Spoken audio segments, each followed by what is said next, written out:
The city lights glowed like scattered diamonds across the skyline as Eleanor Grant adjusted her blazer and checked her reflection in the cafe window for the third time. She was the picture of elegance, perfectly tailored beige suit, minimal jewelry, her blonde hair neatly tied in a bun. To any outsider, she looked like a woman who had it all. And she did, at least on paper. At only 32, Eleanor was the CEO of a multimillion-dollar corporation, respected and sometimes feared in boardrooms where even older men hesitated to challenge her authority. Yet beneath that armor of success, her heart ached with loneliness. Since her divorce 6 years ago, her life had revolved around her company and her daughter, Sophie. Sophie was her sun and moon, a 6-year-old with sparkling blue eyes and a smile that melted hearts. But still, when Eleanor tucked her into bed at night, she felt the empty half of the mattress beside her. Her best friend Clara had finally convinced her to try a blind date. "He's different, Eleanor," Clara had insisted. "Not like the usual men who chase after you for your money or status. Just, give it one evening." Eleanor, though skeptical, agreed. And so here she was, in a cozy cafe adorned with golden fairy lights, waiting. She had imagined a polished man, maybe a lawyer or a venture capitalist, someone who could match her world.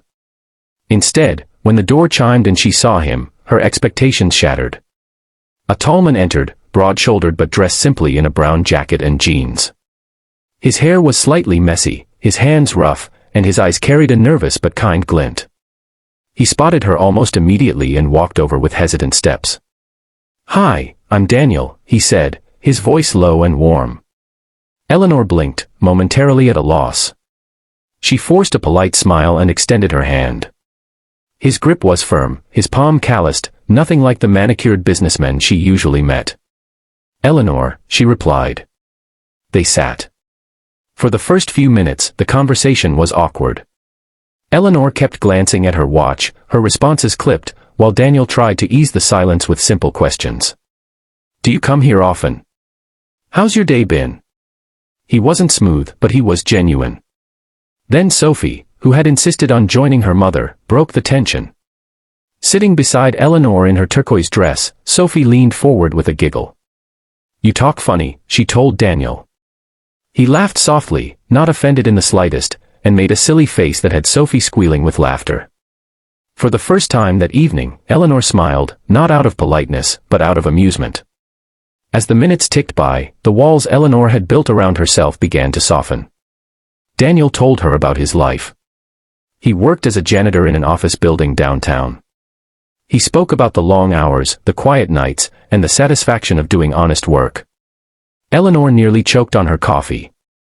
A janitor? She couldn't believe Clara had set her up with him. But Daniel didn't flinch, didn't try to hide it. He spoke with quiet pride, as though dignity wasn't defined by wealth but by effort. And strangely, Eleanor found herself listening. Really listening. He had dreams, too, small, perhaps, but sincere. He loved books, especially history. He painted in his free time, though he admitted most of his paintings stayed stacked in his tiny apartment. And the way he spoke to Sophie, patient and playful, stirred something deep inside Eleanor that no polished millionaire ever had.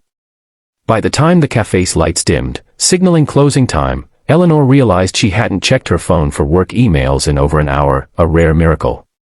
Daniel walked them to their car. He didn't try to impress her with fancy words.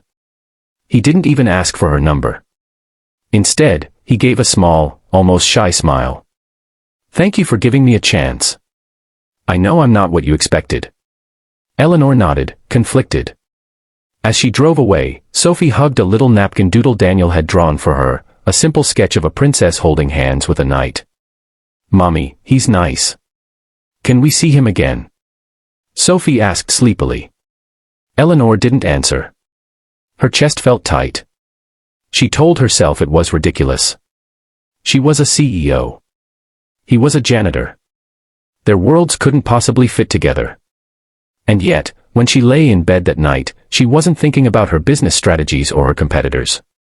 She was thinking about the way Daniel had laughed, the way Sophie had smiled at him, and the way, for a fleeting moment, she had felt like a woman again, not just a CEO, not just a mother, but Eleanor.